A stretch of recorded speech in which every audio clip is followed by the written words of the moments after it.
Buenos días, mis hermanos, nuevamente. Estamos contentos por poder compartirles nuevamente la palabra del Señor. Gracias a Dios.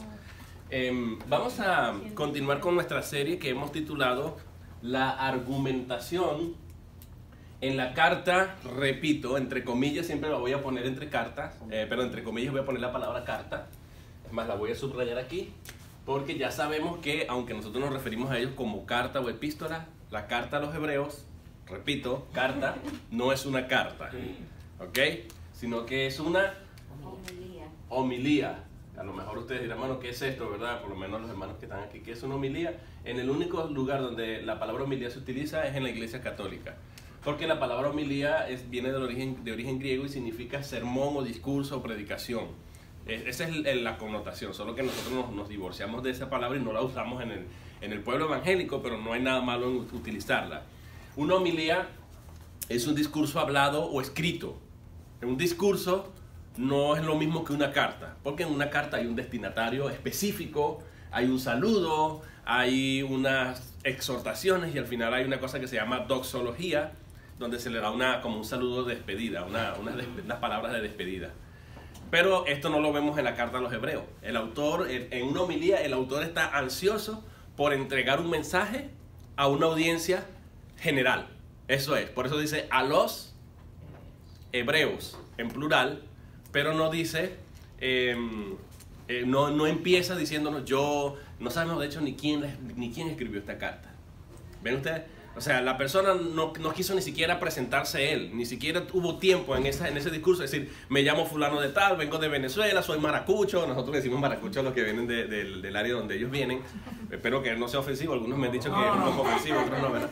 O sea, pero no hubo un momento para eso. Él está ansioso por entregar el mensaje y que presten atención. La urgencia de su mensaje está en omitir esos detalles. Si no, ni siquiera me va tiempo de decir quién soy. Lo que yo quiero es que se enfoquen en un mensaje urgente que tengo que entregarles. Y entonces ahí es donde entregó su homilía. Entonces, en esa homilía, por supuesto, es una homilía de tipo argumentativa. ¿Argumentativa qué significa? Que él está tratando de persuadir a su audiencia de algo. Persuadirlo es convencerlo. Sacarlos desde un punto y llevarlos a este punto. Es decir, como que hay dos bandos. La audiencia está dividida en dos bandos. Unos que exacerbaban y ponían en un pedestal, ¿qué cosa? Los ángeles. Es decir, el judaísmo como tal, la religión del judaísmo. Y otros que ya eran cristianos. Pero estos que eran judíos competían con los que ya eran cristianos, que también habían sido judíos antes, y estaban tratando de presionar a los cristianos para que se regresaran ¿a dónde? A su grupo de la ley, a los judíos, al judaísmo. Entonces el autor dice, bueno, mira, yo les voy a explicar a estos judíos que no entienden que no hay judaísmo sin Cristo. Porque la ley toda testifica de Cristo. Toda la ley habla de Cristo. Y este es el punto aquí, por eso él dice, les voy a presentar varios argumentos. Ya hemos visto hasta ahora, que no voy a profundizar ni a volver a repetir lo que ya les enseñé, pero en los capítulos 1 y 2, especialmente en el capítulo 1, se nos presenta a Cristo como ¿qué? Como alguien que es superior o mayor o más grande que los ángeles, mayor que los ángeles. Y cuando dice mayor o más grande o superior que los ángeles, el autor como con pinzas nos puso las evidencias y nos dijo que Cristo es mayor que los ángeles en dos sentidos. Número uno, el primer sentido es que es mayor que los ángeles con respecto a lo que Dios dice de Cristo. Por eso él va a decir, ¿a cuál de los ángeles dijo Dios? ¿A cuál de los ángeles fue llamado así o asado? Entonces, de Cristo, ¿qué dijo el Padre de Cristo? Lo llamó mi Hijo. Ese es el argumento. Lo llamó Dios, lo llamó Señor. Le dijo, siéntate a mi diestra hasta que pongas tus enemigos por estrado de tus pies. Es decir, que está presentando a un Cristo que es mayor que los ángeles, porque Dios nunca llamó a los ángeles ni se dirigió a los ángeles diciéndole, tú eres mi hijo. Ese es el punto. En ese sentido, Cristo es mayor que los ángeles. ¿Me explico? Eso está todo en el capítulo 1. 12 cosas se dicen de Cristo que no se dicen de los ángeles. Y le digo que estas cosas no las está sacando el autor del aire. ¿De dónde lo está sacando? Está argumentando con el Antiguo Testamento. Desde Deuteronomio, la ley judía, hasta los Salmos. O sea, el autor pasa por varios libros de la Biblia, especialmente los Salmos, y comienza a citar, mira, lo que dijo Dios en el Antiguo Testamento. ¿Cuál era la mayor jactancia que tenían los judíos? La mayor jactancia y la primera jactancia. Los ángeles. Es decir, ellos decían, ustedes dicen que tienen a Cristo, pero lo que nosotros vemos por ahí son unos panecitos, unos pancitos y unas copitas por ahí, pero nosotros tenemos más que eso, tenemos el templo. Recuerden que cuando se escribió esta carta, se escribió antes del año 70, antes de la destrucción del templo. El templo seguía en pie, por tanto se seguían ofreciendo sacrificios y ellos tenían todavía motivos de jactancia. El rollo de la ley todavía estaba en medio del templo, todavía habían rabinos, había sacerdotes, había todo un sistema judaico. El judaísmo se seguía practicando hasta ese momento en que se escribe esta carta. Entonces ellos en algún sentido comparaban su templo apoteósico. Usted ve ese templo, que todavía hay vestigios de ese templo. Incluso tenemos ¿cómo se llama? Los muros que rodeaban ese templo, que es el muro de los lamentos actualmente. Y eso era algo apoteósico y glorioso. De hecho, era tan glorioso que los turistas, incluyendo la misma gente de las comunidades, cuando venían al templo, porque tenían que venir al templo diariamente o si no anualmente, se quedaban asombrados de la gran edificación. Un templo que se había construido con tanta minuciosidad que se habían tardado más de 40 años construyendo el templo. Imagínense. No sé si ustedes recuerdan aquel pasaje cuando los discípulos pasaron y dijeron, Señor, mira esta edificación, mira este templo, mira lo hermoso que es. Y el Señor dice, no quedará piedra sobre piedra que no sea derribada. Cristo aprovechó y profetizó, pero los discípulos estaban impresionados por la edificación. Y eso era algo que tenía una ingeniería increíble. Tenía el atrio, el lugar santo, el lugar santísimo. Había un velo que separaba, había unas columnas, había todo ¿cómo se llama? Un espacio para la gente que no eran judíos. O sea, había una organización increíble. Ahí se reunía la gente y estaban obligados a ir ahí. De hecho, el templo era tan importante que los judíos oraban cuando estaban lejos de Israel. Tenían que usar una especie de brújula. Tenían que trazar mapas y decir hacia dónde está el templo. El templo estaba hacia el norte. Y si tenemos que orar hacia el norte. Por eso te va a encontrar salmos que dice, oraré hacia tu santo templo. No sé si ustedes han leído de repente el Salmo 5 que dice hacia tu santo templo oraré. Y eso se repite en varios salmos. ¿Por qué? Porque los judíos no podían orar. Vamos a suponer que yo estoy orando aquí, yo sé que el templo está hacia el norte y yo voy a orar en esta dirección. Tenían que orar en dirección hacia el templo. Y allá escribían muchas veces sus peticiones y los metían en las paredes de los templos. Todavía lo hacen en los muros de los lamentos. Los mismos judíos ortodoxos, mucha gente escriben sus peticiones y las ponen en esos agujeros y en las piedras de ese muro de los lamentos. Imagínense en el tiempo cuando el templo estaba. O sea, ellos tenían el templo como algo de jactancia y se jactaban específicamente de los ángeles, porque en el concepto judío, los ángeles fueron los que trajeron ¿qué cosa? Fueron los instrumentos de Dios que Dios utilizó, valga la redundancia, para entregar la palabra de Dios del Antiguo Testamento. Entonces el autor va a argumentar, primer argumento, Jesús es mayor que los ángeles, no se equivoquen. El hecho de que ustedes vean unos pancitos y unas cuantas copitas por aquí, no crean ustedes que lo nuestro es menor que lo de ustedes. ¿Por qué? Porque Jesús, Cristo, que nosotros predicamos, Él es mayor que los ángeles. Los ángeles escribieron el Antiguo Testamento, ¿cierto? Sí, Dios los usó para entregarnos el Antiguo Testamento. Pero los ángeles, en ese Antiguo Testamento, en lo que ellos dejaron, lo que ellos nos trajeron, nos testifican ¿de quién? De Cristo. Es más, los ángeles nos dijeron en el Antiguo Testamento que ustedes están exacerbando, de los que ustedes están jactando, nos dice en el Antiguo Testamento que Cristo es mayor que los ángeles. Porque a cuál de los ángeles Dios dijo, a cuál de los ángeles Dios hizo o Dios le dijo esto, aquello, lo otro. Entonces, ese es el argumento número uno que va a desarrollar el apóstol o quien sea que haya escrito la carta, ¿no? Ahora, después que dice esto, Jesús es mayor que los ángeles también con respecto a ¿qué? A gloria y honra. Y el argumento que va a utilizar el autor aquí, que Jesús es hombre, 100% hombre, y como hombre se cumple en Cristo el Salmo 8. ¿Recuerdan? Señor, cuando veo los cielos y la tierra y el firmamento y las obras de tus manos, me pregunto, ¿qué es el hombre? No dice ni siquiera quién es el hombre. David se preguntó ¿qué? Que es una palabra interrogativa para preguntar por cosas u objetos. O sea, según Cuando David vio la majestuosidad, que en el cielo hay orden, hay belleza, hay arte, hay orden, hay una estructura, un diseño, hay una, ¿cómo se llama eso? Inteligencia. Él dijo, Señor, cuando yo veo los cielos y cuando veo la tierra, cuando habla de la tierra está hablando de la naturaleza, las obras de tus manos, me pregunto, ¿qué es el hombre? ¿Qué? O sea, ¿qué? Él redujo al hombre a una cosa al hacer esa pregunta. Señor, cuando yo me comparo con los cielos, la tierra y toda la majestuosidad, la belleza que hay en la naturaleza, yo me siento que soy nada en lo absoluto. Es una manera poética de decir, yo me siento menos que una persona. ¿Qué es el hombre para que tú le visites? ¿Qué es el hombre para que tengas de él memoria? ¿Qué es el hombre y el hijo del hombre?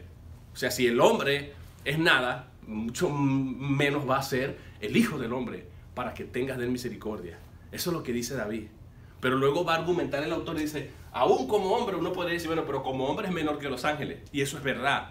Tenía que ser 100% hombre porque si no, no hay redención. Solamente un hombre perfecto, le dije la semana antepasada, tenía que habernos redimido.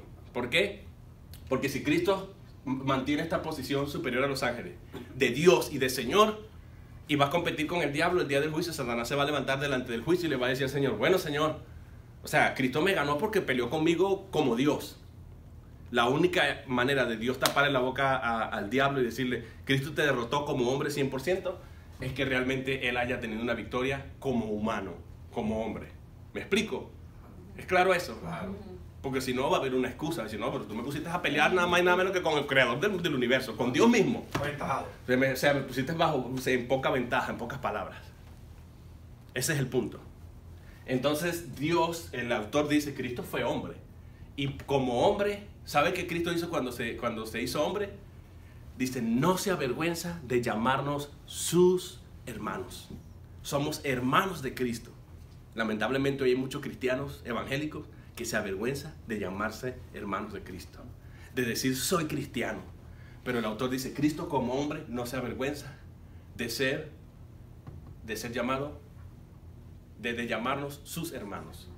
Si hay algo que Cristo se siente orgulloso, mis hermanos, es de llamarnos a nosotros sus hermanos.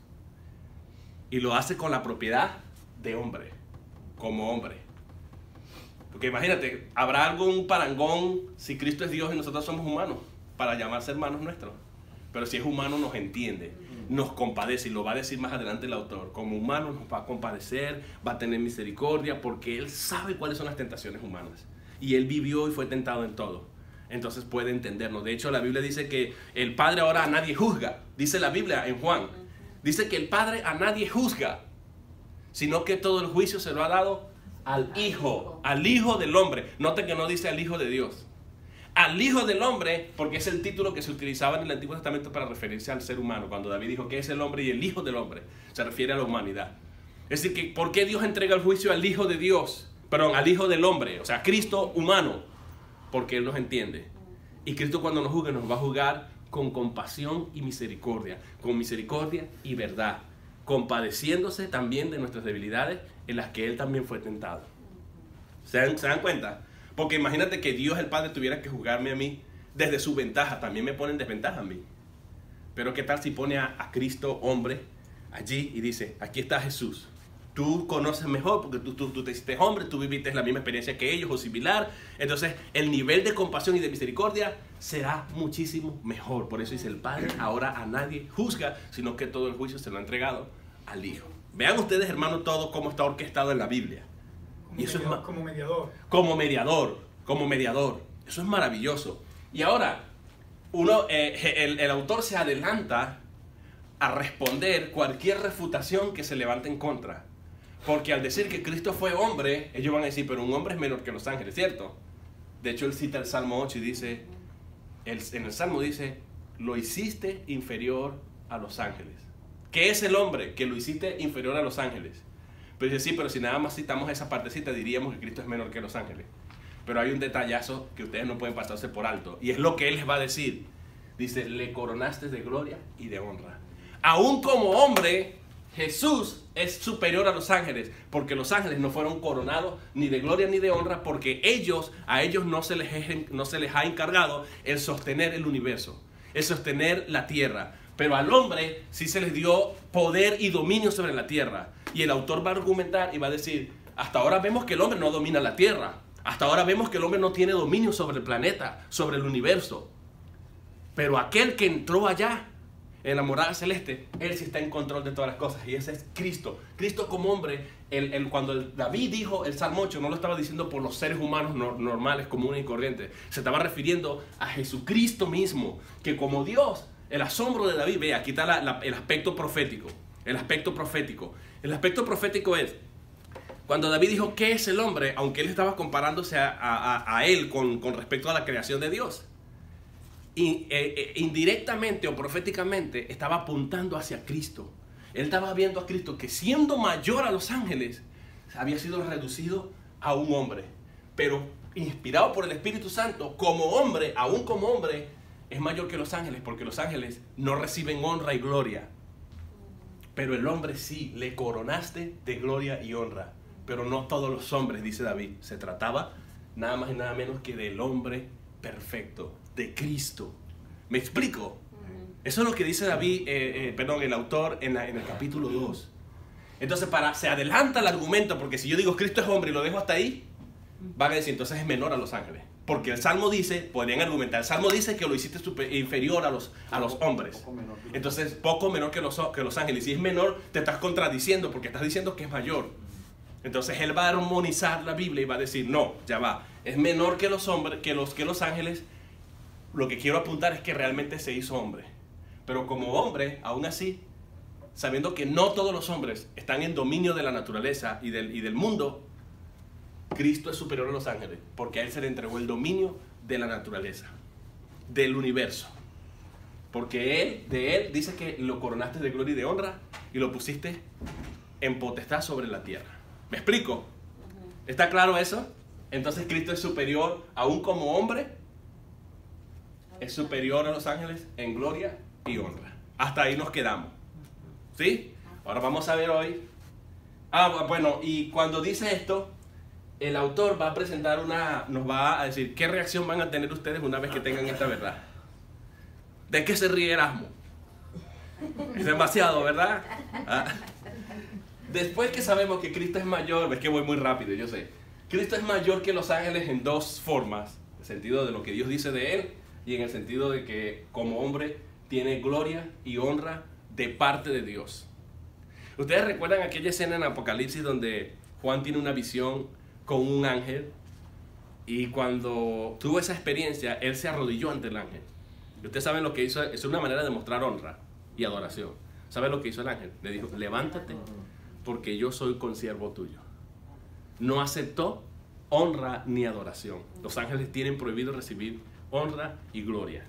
En todo el Antiguo Testamento, cuando aparecían ángeles, ninguno podría postrarse ante ellos. Al único ángel al que se le podría postrar y recibir adoración es al ángel de Jehová, que se refiere a Cristo mismo en el Antiguo Testamento, en una cosa que se llama teofanía o manifestación de Dios en forma de ángel o en forma humana. En el Antiguo Testamento se le llama el ángel de Jehová. Nótese que no dice un ángel de Jehová, sino el ángel de Jehová, definido y determinado, el ángel de Jehová, como el único, no un ángel de Jehová.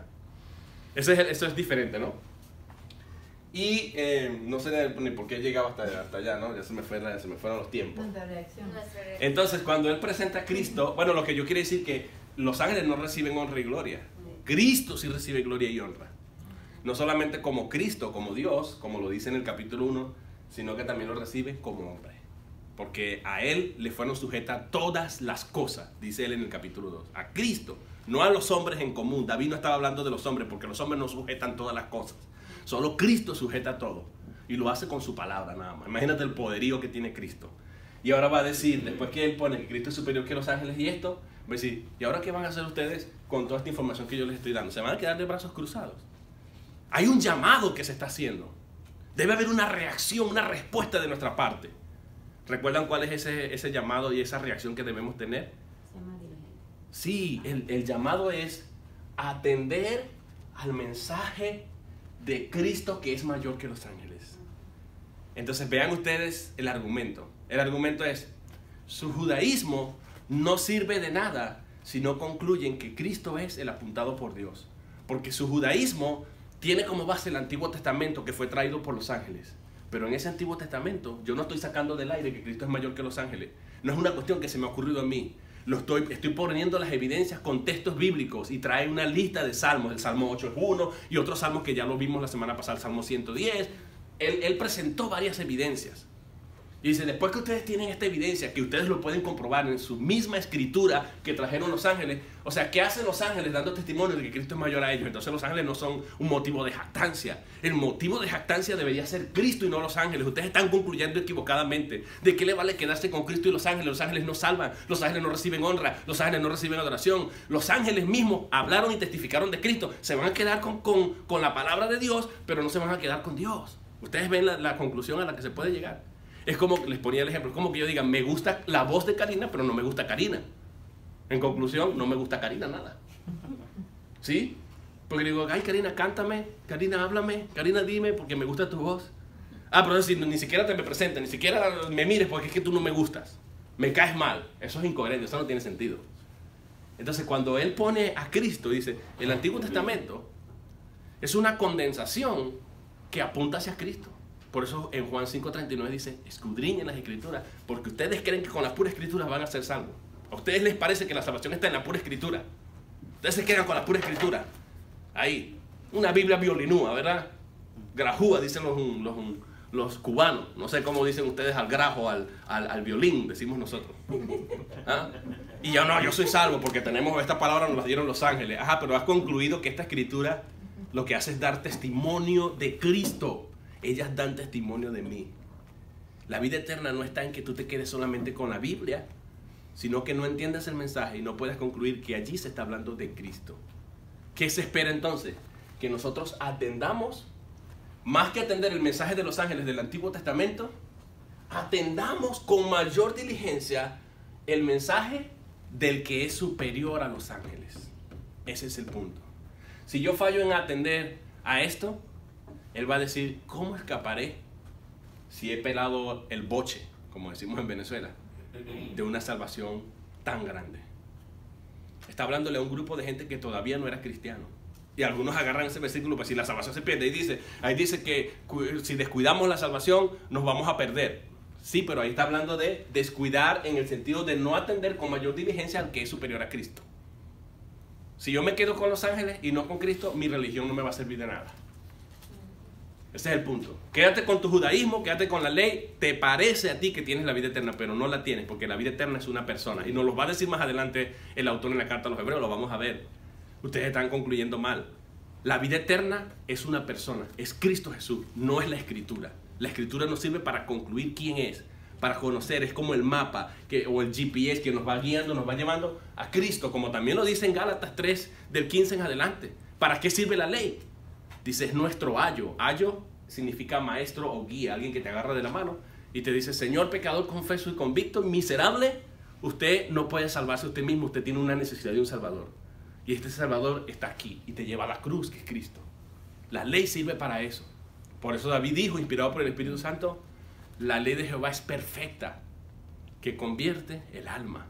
Quien lee la ley y se compara con la ley, como hizo Pablo en Romanos 7, va a concluir al igual que Pablo, miserable de mí, ¿quién podrá librarme de este cuerpo de muerte? Porque son 613 mandamientos que yo estoy obligado a guardar.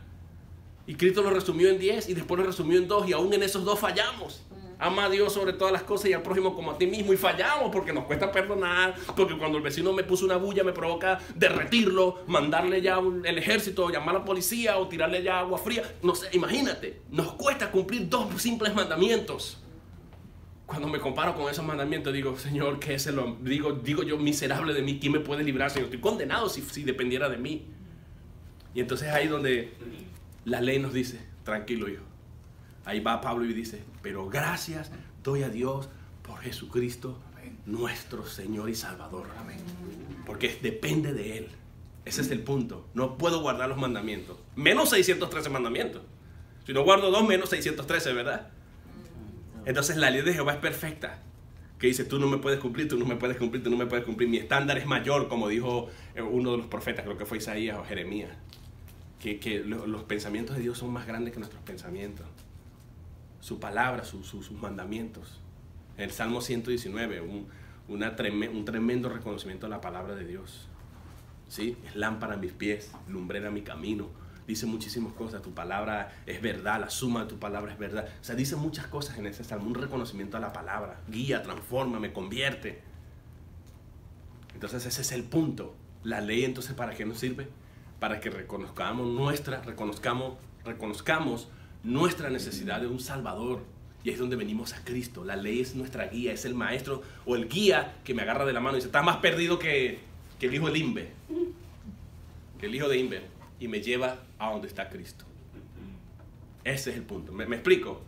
Ahora, nuestra reacción entonces es, oh sí, estoy concluyendo equivocado. Cristo es mayor entonces que los ángeles. Y si es mayor que los ángeles, es mayor que cualquier otra cosa. Porque la mayor jactancia y la principal jactancia de un judío eran los ángeles. Eran los ángeles. ¿Usted cuándo fue la última vez que habló con un ángel?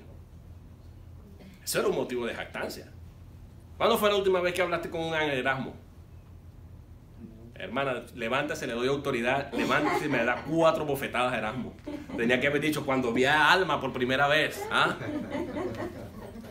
Los ángeles, imagínense que un ángel se presente, te sirva y todo eso. Un motivo de jactancia, ¿sí? Un motivo de jactancia. Que te digan, los ángeles con todo su poderío vinieron, nos visitaron y nos entregaron la palabra de Dios. Eso es un motivo de jactancia. Pero ¿qué te vale a ti emocionarte con los ángeles y no emocionarte con aquel que los envió? Lo va a decir en el capítulo 1. Los ángeles son ministros de Dios, enviados para aquellos que han de heredar la salvación. Ese es el punto aquí. Atiendes a los ángeles, pero no atiendes al mensaje que vino a entregar en persona Cristo mismo. Y es mentira en el fondo que ustedes honren a los ángeles, o de alguna manera que ustedes se jactan de los ángeles, porque los ángeles testificaron de Cristo. Entonces es mentira que ustedes honran a los ángeles o que tienen cierto respeto y admiración por los ángeles. Porque ¿de qué hablaron los ángeles? De que Cristo, de lo que Dios dijo de Cristo. Incluso como hombres, si vemos, porque la imagen que ellos tenían era de un Cristo debilucho en una cruz. Oh, tú me estás hablando de que Cristo es mayor que los ángeles. Sí, pero es que también David testificó de que Cristo vendría a ser un hombre. Pero como hombre iba a estar coronado de gloria y honra para que así, por medio de su muerte, nos diera a nosotros la salvación y pasaran a estar todas las cosas sujetas a Él. En ese sentido, Cristo entonces es el que cumple esa promesa. Ninguno lo puede cumplir, solo Cristo. Oh, entonces, ¿cuál es la reacción? No descuides el mensaje de salvación. Atiende con mayor diligencia. Si no te embarcas en ese autobús, tu religión no te va a servir de nada. Estás completamente perdido. Ese es el punto en el capítulo 1 y 2. Pero ahora vamos a pasar al capítulo 3. Ya la introducción ha pasado, ¿ok? Nos dedicamos 45 minutos a la introducción nada más. Vamos ahora al capítulo 3, donde el autor va a presentar un nuevo argumento. Ese es el primer argumento. ¿Cuál será el segundo argumento? Ya lo tienen escrito aquí atrás. Jesús fue superior a Moisés. El segundo motivo de jactancia de los judíos era entonces Moisés, el legislador. Tenían razón. Moisés, ¿qué hizo? Los libertó de su esclavitud de 430 años en Egipto, hermano. No era tampoco, ¿cómo se llama eso? No era cualquier cosa. Era el Simón Bolívar Simón Bolívar es el libertador de Venezuela, ¿no? De los países latinoamericanos, de 5 o 6 países, ahora 6 países. Venezuela, Ecuador, Perú, Bolivia, Chile, Chile no. Bueno, me perdonan los historiadores y es otra cosa, ¿no? Colombia, Perú, Bolivia, Venezuela y Ecuador. Y creo que Nueva Granada, que se dividió luego de Colombia. Pero el punto es que Moisés fue el Simón Bolívar de los judíos, cuando eran esclavos por 430 años y estaban clamando día y noche, Señor, libértanos, libértanos. Y el Señor se tomó una pausa, un silencio de 430 años nada más. Y que de la nada haya sacado, y vean a quién sacó, no a una joyita. No una joyita intelectual con el mayor título universitario, de la más alta reputación y del más grande privilegio social. No. Sacó a una escoria de la sociedad, a un desechado de la sociedad llamado Moisés. Abran sus ojos, ¿quién era Moisés? Un asesino, prófugo de la justicia, que estaba huyendo por allá por un monte, Madián, y que después de haber sido un príncipe egipcio, haber estudiado en las mejores universidades egipcias, el próximo faraón había decidido matar a alguien. Y después trató de entrar y lo reconocieron y el hombre dijo, paticas, ¿para qué te tengo? Se fue huyendo a una montaña y por allá se convirtió en un pescador, a lo mejor pescador también para comer, ¿no? Se convirtió en un pastor de ovejas. Estaba en el campo, pero huyendo en las montañas y en el desierto, experimentando todo tipo de frío, todo tipo de calor, todo tipo de amenazas de serpientes, de animales feroces y todo. Cuando por allá venía su suegro llamado Jetro, llamaba a Moisés, en vez de decir, ¿qué? Decía, ¡me!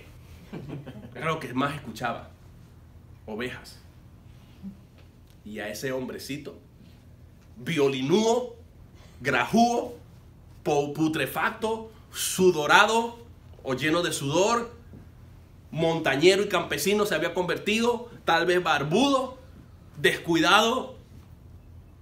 A ese lo llamó el Señor para confiarles nada más y nada menos que los 10 mandamientos. No somos tan distintos a Moisés. También éramos idénticos a él. Nos sentíamos la peor escoria del mundo.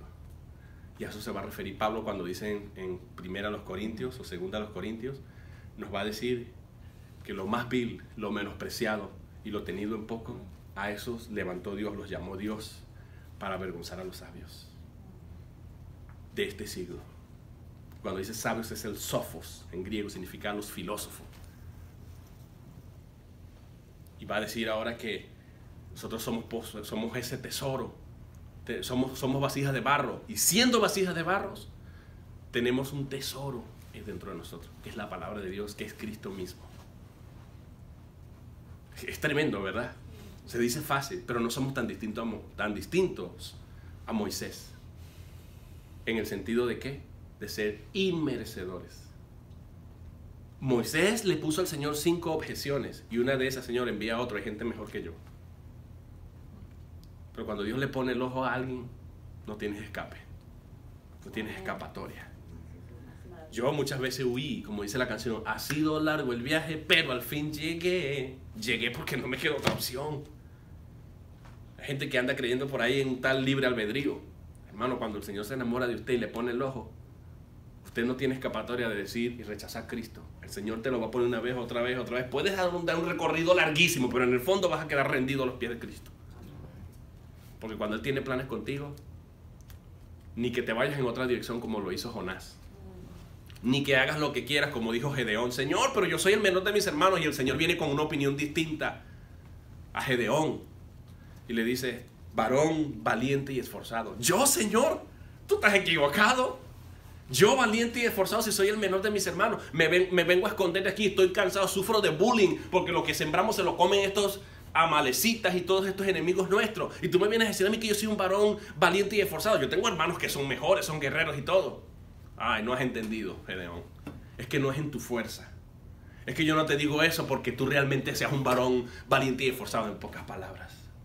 Porque yo no veo el producto actual, sino el producto final, en lo que tú te vas a convertir. Porque es con mi espíritu, vas con mi espíritu, no vas con tus propias fuerzas. Si crees que vas con tu propia fuerza, estás equivocado. Tienes que ir con mis propias fuerzas, con las fuerzas del Espíritu Santo. Y es donde uno ve cómo Dios nos saca de la miserabilidad, de nuestra poca autoestima, de nuestro poco valor, desde nuestra propia escoria, y nos va levantando, como dice el Salmo 113:5, que dice, ¿quién como Jehová nuestro Dios? Que levanta al pobre, ¿cómo es que dice? Que se humilla, dice, imagínense, ¿quién como nuestro Dios que se humilla? Hermano, ¿usted tiene un Dios que se humilla? ¿Y a usted le cuesta humillarse? Salmo 113:5. ¿Quién como nuestro Dios que se humilla a mirar en la tierra? El hecho nada más de que Dios mire en la tierra y en el cielo, eso es una humillación, porque Dios tiene que estar mirando hacia abajo. Pero dice, Dios se humilla. Y dice, Él levanta al menesteroso. Al menesteroso significa al necesitado, al carente, del polvo. Imagínate, eso es una humillación. Porque si yo te levanto del polvo, mis manos se van a ensuciar de polvo, ¿sí o no? Pero no solamente se termina allí. Dice, y al pobre lo alza del muladar. Uno puede decir el polvo, Muladar significa el lugar donde cae toda la basura de una comunidad, o de una ciudad, o de un país. El bote de basura. ¿El basurero? El basurero. El bote de basura. Bueno, es que es difícil decir bote porque para los mexicanos bote es el pote. Nosotros le llamamos pote, ustedes le dicen bote. Nosotros le ponemos P y ustedes le ponen B. El bote de basura para nosotros es el basurero. El lugar donde llega la basura de toda la comunidad. Donde va el aseo y todo y lleva la basura allá. Allí, sí, los camiones de basura. Eso es lo que nosotros llamamos el bote de basura. ¿Cómo le llaman ustedes? Bote. El bote es el pote. Es la diferencia. Hablamos español pero no nos entendemos. El bote es el que tenemos en la casa. Ah, el bote de agua. No, el bote de basura o bote de agua. Ajá. Pero el basurero es el que está fuera de la ciudad donde se tira todo. Exacto. Sí, pero para nosotros bote es donde se bota todo. Ah, ya. Es el basurero de ustedes. No es un... Y a lo que ustedes llaman bote, que es el tobo, el bucket, para nosotros es bote. Bote o tobo. ¿Ves la diferencia? Bueno, pero ese ya le estamos cayendo en el plano lingüístico. Pero bueno, lo cierto es que el punto es que dice que Dios levanta al pobre de donde llega la basura, hermano, de ahí nos sacó el Señor.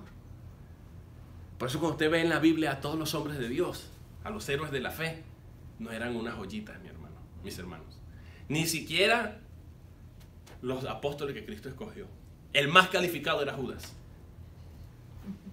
El más calificado humanamente era Judas.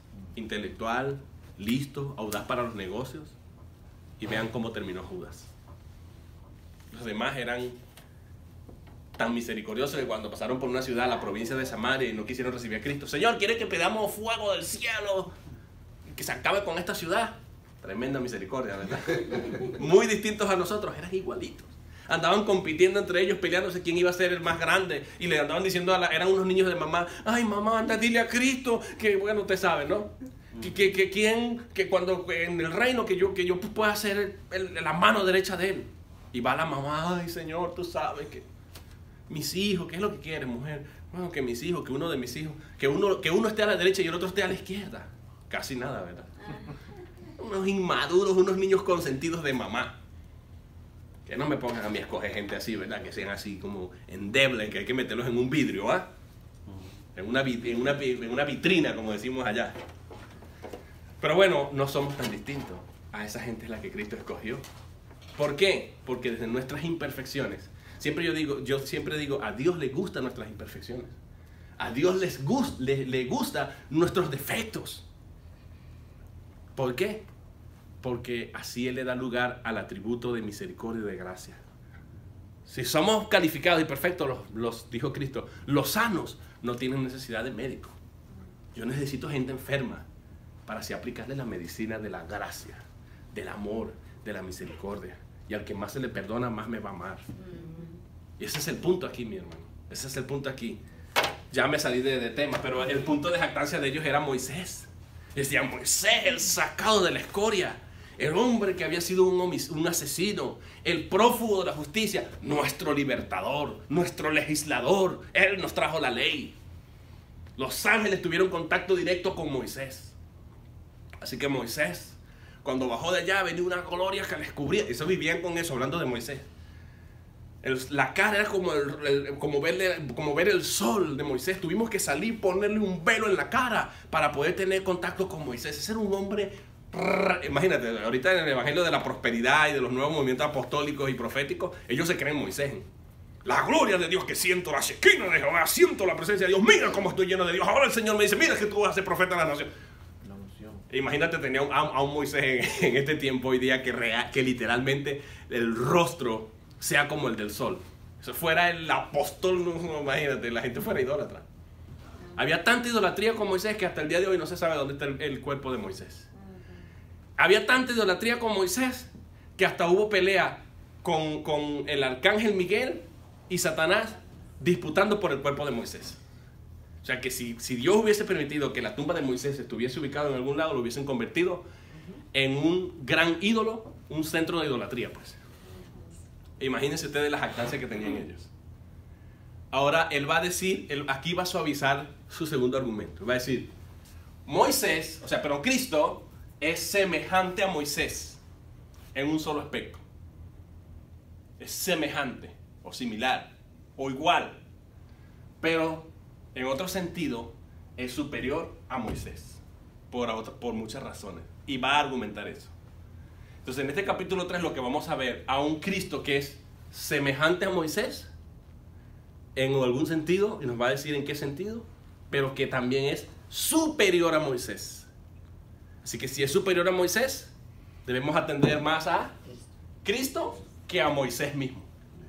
Y cuando hablamos de Moisés, mis hermanos, cuando el autor dice que Cristo es mayor que Moisés, voy a ponerlo aquí a ver si logran verlo, pero Moisés es el emblema de los primeros 5 libros de la Biblia, que son Génesis, Éxodo, Levítico, Número y Deuteronomio. Lo que se conoce en griego como el Pentateuco. En el hebreo se le llama la Tanaj o la Torá, la ley. Cuando ellos hablaban de Moisés, ellos asociaban a Moisés como el escritor o el autor o el dador de estos 5 primeros libros de la Biblia. Y el más grande representante, esto es muy interesante, mis hermanos, porque usted va a tener una perspectiva correcta de esta carta. Les dije que estamos aprendiendo judaísmo de alguna manera, ¿no? Vean, los judíos estaban divididos en 2 grupos. No sé si logren ver ahí. ¿Cuáles eran los 2 grandes grupos? Habían más, pero los más grandes grupos en el tiempo cuando Cristo viene. Muy bien, fariseos. Pone aquí fariseos y saduceos. Creo que yo voy a tener que borrar todo para poder hacer el esquema aquí mejor. Habían los fariseos y los saduceos.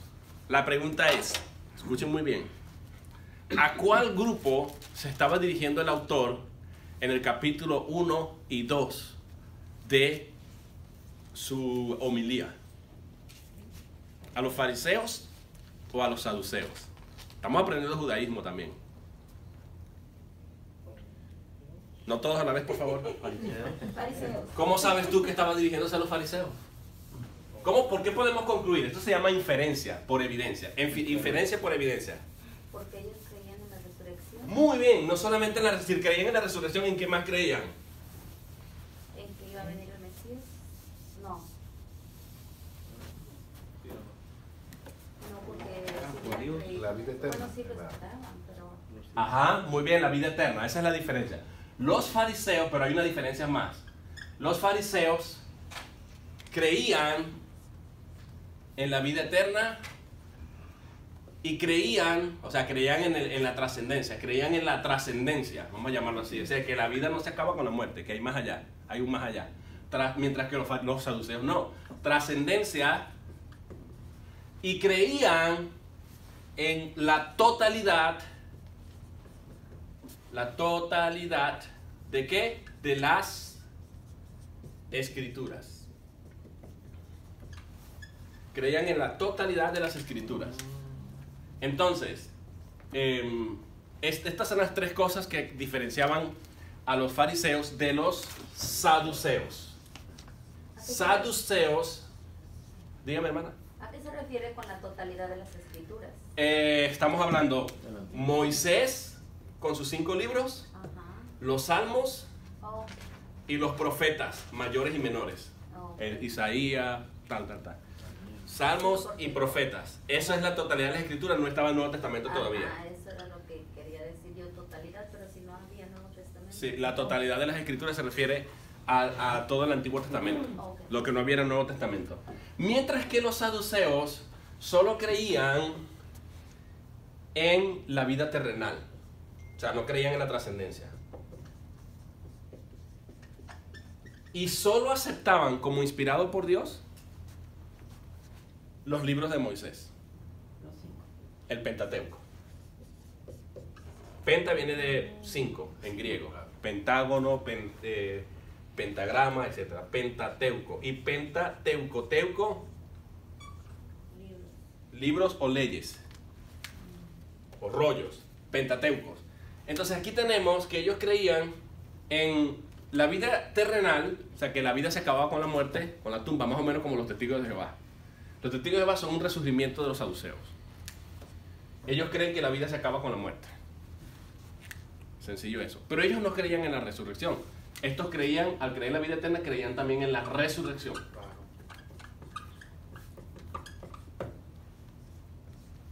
Mientras que los saduceos no. En el primer grupo, el autor se dirige a los fariseos que se jactaban de los saduceos, perdón, de los ángeles. Y si se jactaban de los ángeles, creían en el más allá. Creían en el más allá. O sea, hay vida allá, más allá. Mientras que los saduceos solo creían en una vida paradisíaca en la tierra. Una vida de paraíso en el país de Alicia y sus 1000 maravillas, en la tierra. Y solamente tenían como autoridad, inspirada por Dios, los libros de Moisés. Libros de Moisés. O sea, que ¿quién era el líder principal de esta gente? Moisés. Mientras que estos levantaban a los ángeles, ¡ah!, estos levantaban a Moisés, los saduceos. ¿Ven la diferencia? Ese es el punto. Y ahora el autor se va a dirigir a ellos. Aunque no dice, me voy a dirigir ahora a los saduceos, pero lo sabemos por el segundo argumento. El primer argumento está dirigiéndose al grupo que sí creen en más allá, a los ángeles. Y les ha demostrado que Cristo es mayor que los ángeles. Ahora va a derribar el argumento de los saduceos y les va a decir, ustedes también están equivocados, están concluyendo erróneamente. Pastor, pero yo lo que noto es que entre los dos había un punto de idolatría superior, porque entonces dejaban de creer en Dios y se enfocaban en alguien o en algo. Claro, exactamente. No, y el punto aquí es que en cuanto a escritura, estos sí tenían todo el Antiguo Testamento, pero estos nada más aceptaban los 5 primeros libros de la Biblia. Cuando Cristo vino, dijo, a Moisés tienen y a los profetas y a los salmos. Él no hizo énfasis, o sea, si Jesús lo categorizáramos, él simpatizaba más con los fariseos que con los saduceos, en el sentido que Cristo es de esta creencia. Y Pablo también. Pablo era fariseo de fariseos. ¿Recuerdan lo que él dice en Filipenses capítulo 3, creo, o 2? Entonces, en los saduceos no, los saduceos decían, todo se acaba con la muerte. De hecho, ellos fueron los que le plantearon a Cristo unas preguntas para atacar la resurrección. Y le dijeron, y Cristo les citó, por ejemplo, vamos a entender esto, prefiero decirles esto para que ustedes puedan ver, cuando vinieron a Jesús los saduceos y le dijeron, Señor, un hombre pero una mujer se casó, se casó de alguien que eran 7 hermanos, o 5 hermanos, 7, no recuerdo ahorita si eran 5 o eran 7, a ustedes les toca buscarlo, ¿no? Resulta que la ley de Moisés establecía que si se moría un hermano, ella tenía que casarse con el siguiente hermano. Resulta que todos los hermanos murieron y al final fue esposa de los 7 o de los 5. Y entonces les va a preguntar, pero la pregunta es atacar la resurrección y en el más allá. Y dice, en la restauración de todas las cosas, en la resurrección, le dice, porque ellos no creían en la resurrección. En la resurrección, ¿de quién va a ser esposa?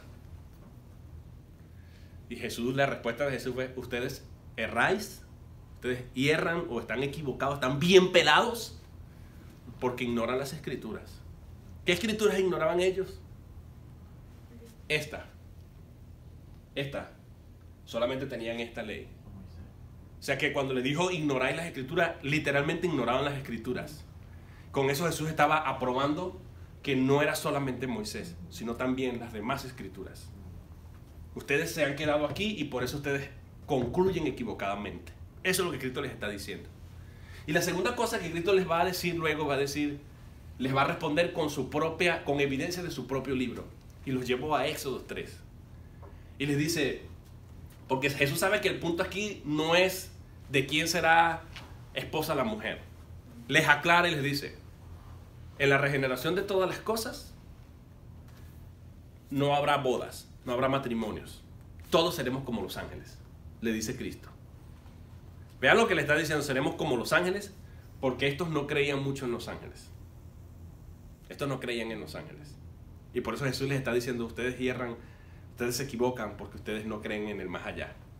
Pero en la regeneración, la evidencia es que nosotros vamos a ser como los ángeles. Ahí les está dando a ellos en la torre, como decimos aquí. Primer argumento. Y la segunda respuesta de Cristo es, si no hay resurrección, la pregunta es, ¿por qué, por decirlo de otra manera, por qué en el libro de Moisés, segundo libro de Moisés, que es Éxodo, en el libro de Éxodo, ¿por qué dice en el capítulo 3, claro, Cristo no lo dijo así, pero se lo estoy parafraseando, pero los llevó fue allá, que Él es el Dios de Abraham, de Moisés y de Jacob? Perdón, Dios de Abraham, de Isaac y de Jacob. ¿Por qué Dios se tiene que identificar con esta gente si ellos están muertos? Dios no es Dios de muertos, sino es de vivos. Entonces la equivocación de ustedes es decir que todo se acaba con la muerte. Ustedes están viendo a Israel, o sea, Jacob, Isaac, ¿cómo es? Abraham, Isaac y Jacob como personas que están muertos. Pero yo les tengo una noticia a ustedes. Ellos están vivitos y coleando. Ellos no se quedaron en la tumba y ellos no están podridos en la tumba y ya se acabó todo. Dios se llama a sí mismo. Cuando Moisés le preguntó el nombre, le dijo: yo soy el Dios de Abraham, de Isaac y Jacob. ¿Por qué Dios se tendría que identificar con los muertos si la Biblia en otra porción le decía que Dios no era Dios de muertos, sino de vivos? De manera que Abraham, Isaac y Jacob están vivitos y coleando allá arriba en el cielo. Bueno, coleando no, tal vez, ¿verdad? Es una expresión para decir que están bien vivos. No coleando, ¿verdad? Toros coleados, como decimos nosotros. Están bastante vivos en el cielo. Si estuvieran muertos, Dios jamás se asociaría con ellos, ni se llamaría a sí mismo Dios de Abraham, de Isaac y Jacob, porque si están muertos, entonces tendría que decir Dios de muertos. Dios no es Dios de muertos, Dios es Dios de vivos. Amén. Y así los refutó a ellos de que Cristo se identificaba y simpatizaba con los fariseos en ese sentido. Ustedes están pelados, están equivocados, están concluyendo equivocadamente y no entienden ni siquiera. Les voy a dar de su propia medicina con la misma carta de Moisés.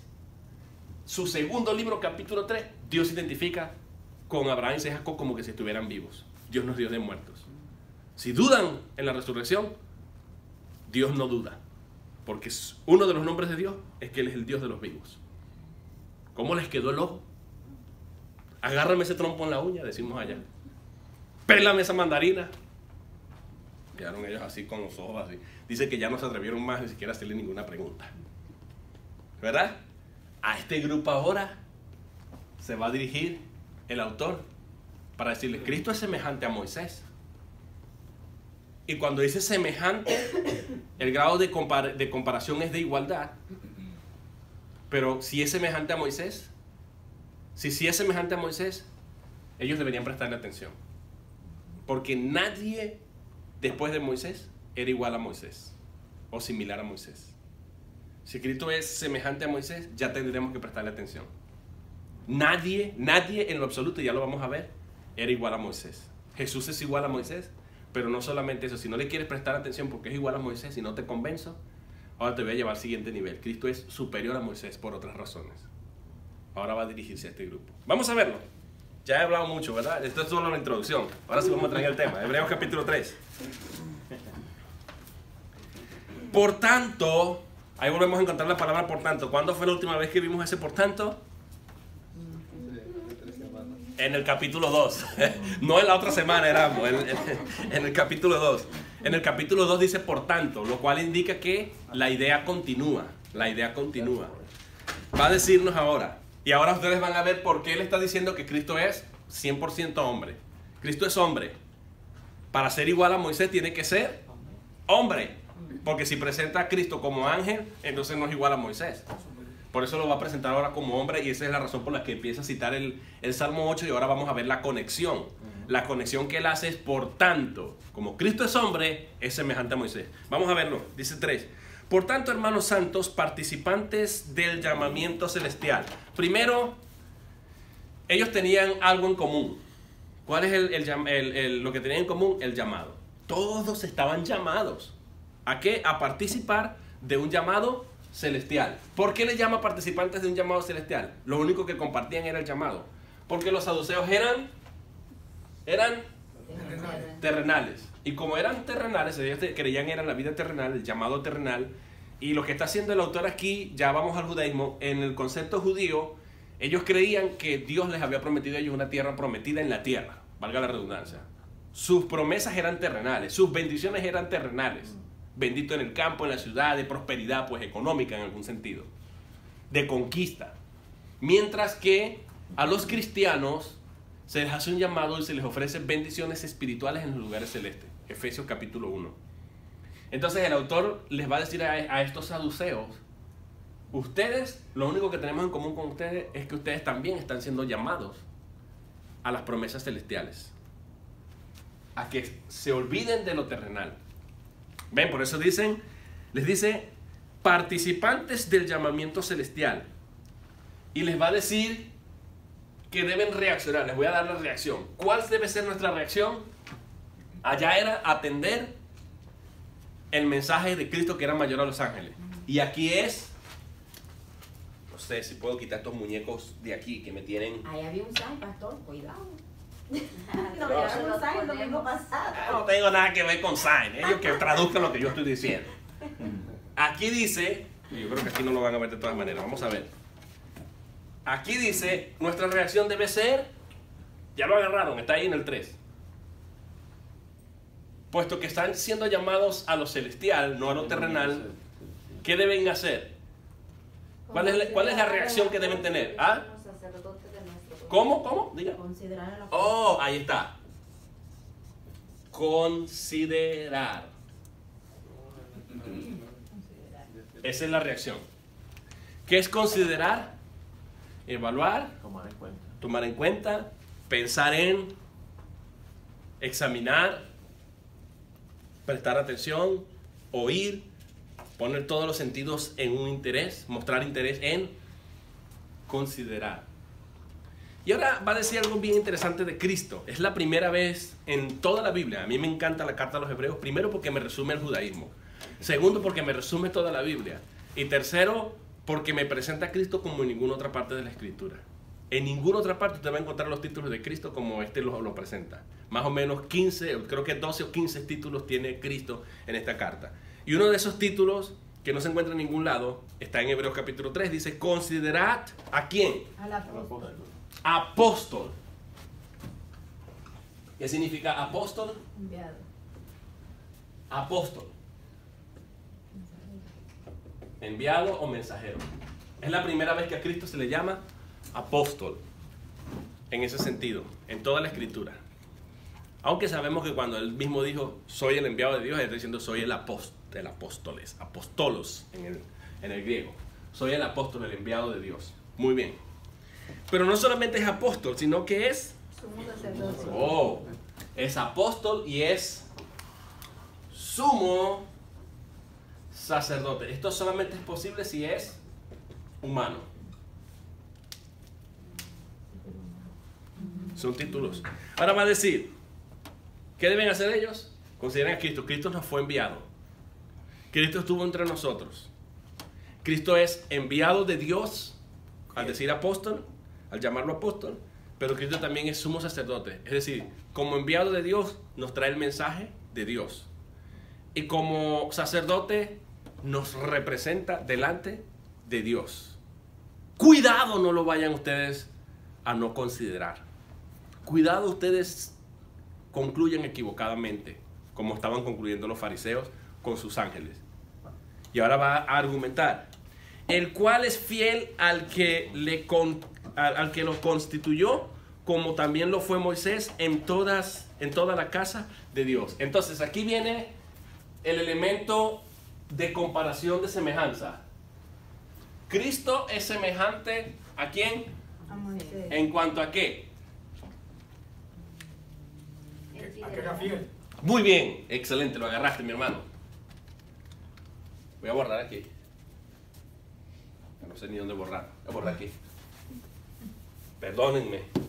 Por eso es que a veces trabajo con las diapositivas, porque es más fácil, ya tengo las ideas organizadas. Entonces vamos a poner aquí. Cristo es semejante, voy a poner este símbolo, porque sabemos que no es igual la palabra, semejante a Moisés en cuanto a Fidelidad. fidelidad. En cuanto a fidelidad. Ese es lo que está argumentando él aquí. En ese sentido, Cristo es fiel a la casa de Dios como lo fue Moisés. Nadie jamás lo era. Cristo sí lo era. Y eso es lo que él está diciendo en el capítulo 3. Porque dice, el cual y no solamente dice fue. Vean ustedes que con pincitas, hermanos, hay que sacar la verdad de Dios. Él pudo haber dicho fue. Ya no es, ¿verdad? Pero no dice fue en pasado, sino que dice es. Queriendo decir que lo será siempre. Exacto, es auristo, es decir, que comenzó a hacerlo Y lo será siempre. y lo será siempre en el tiempo pasado, en el tiempo futuro. Sigue siéndolo actualmente. O sea, implica una acción pasada y presente y futuro y todo. En pocas palabras, así como Dios se llama a sí mismo el yo soy. Dice, es fiel al que le constituyó. O sea, ¿es fiel a quién? Adiós. A Dios. A su Que creador. bueno, no le vamos a llamar creador porque Dios no es creador de él. Aclaro eso, ¿no? De Cristo no es creador. No, de Cristo no es creador, pero sí es creador de todas las cosas y nuestro, ¿no? Entonces, Dios es fiel, pero Cristo, lo que está diciendo aquí, Cristo, el apóstol y sacerdote, es fiel al que le constituyó. Al que le constituyó. Como también lo fue Moisés. ¿Constituyó como qué? Vamos a aclarar a qué lo constituyó. ¿Cómo lo constituyó? Dos cosas, ya se los había dicho. Vamos a ver si lo agarran. ¿Cómo constituyó a Cristo? Dios. Como apóstol. Muy bien, apóstol. Y sacerdote. Apóstol y sacerdote. Voy a darle la vuelta porque esto es muy importante. O sea, Cristo es fiel al que lo constituyó. O sea, que era un fiel a Dios. La pregunta es, ¿somos nosotros fieles a Dios? Como dicen los católicos, en pensamientos, palabras, obras y omisión, pecamos. No somos fieles a Dios. Cristo es fiel a Dios que lo constituyó con el oficio de apóstol y con el oficio de sacerdote.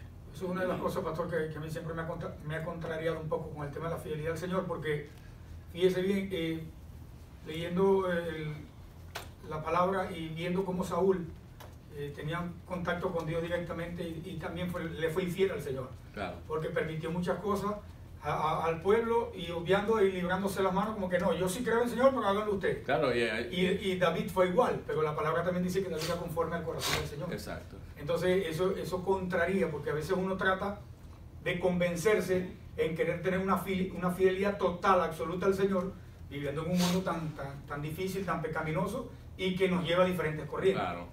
No somos ni podremos jamás ser fieles totalmente a Dios. Exactamente, Ni a eso nos hace diferentes. Sí, Pues, ni amarlo totalmente, perfectamente y diferente, en forma absoluta, a Dios. Ni amar, ni amar y estimar la palabra con absoluta perfección. No podemos, hermano. Por eso la salvación no puede descansar en nosotros. Eso nos descalifica. Y Solo hablado puede que la descansar fidelidad terrenal nos hace extremistas. Exacto. Porque entonces a veces uno entra en lo que usted veníamos hablando en el carro, en la meritocracia. Entonces uno cree que porque yo fui fiel contigo, tú debes serlo conmigo y con toda mi generación, con Claro. toda mi gente. Entonces ahí es donde entra la disensión y la confrontación entre el grupo, el Sí. pueblo de Dios. Y Dios no nos pide a nosotros una gran fidelidad, lo que nos pide es poca fidelidad. Vean ustedes cuando dice, el que es fiel en lo poco, en lo mucho lo pondré. Si Cristo hubiese querido y hubiese sabido que nosotros pudiéramos ser totalmente fieles, hubiese dicho, En lo mucho. ustedes tienen que ser fieles en absolutamente y perfectamente en todo, porque si no están totalmente perdidos. Sean fieles en lo poco. Pero- Incluso, perdón, en Timoteo va a decir, aún si nosotros permaneciéramos infiel, Pablo a Timoteo le va a decir, Dios permanece fiel. Y dice también en Romanos 3, la fidelidad de Dios no anula nuestra infidelidad o nuestra incredulidad. O sea, eso es asombroso, hermano. Las verdades de Dios son absolutas. Porque Dios sabe que no podemos. Intentamos. Y no estoy diciendo, no, entonces yo voy a ser un poquito fiel nada más. No, nosotros le ponemos todo el esfuerzo, todo el empeño y todo el cañón, como dicen, a tratar de ser fieles en lo más que se pueda. Sabemos que a los ojos de Dios eso es nada. Pero aún así Dios nos va a honrar y nos va a bendecir. Qué tremendo, hermano, que por ser fiel a Dios en lo poco, Él nos tenga que dar. ¿No les parece a ustedes que, no, Señor, yo soy fiel a ti, no me tiene que dar nada, pero aún así me va a dar? Le decían los hermanos, aún cuando trabajamos para el Señor, después de todo lo que nos ha dado, aún así dice que Dios, el trabajo en la obra del Señor no es en vano. O sea, no es en vano, nos va a recompensar nos va a retribuir por lo que hagamos por Él. Yo me conformaría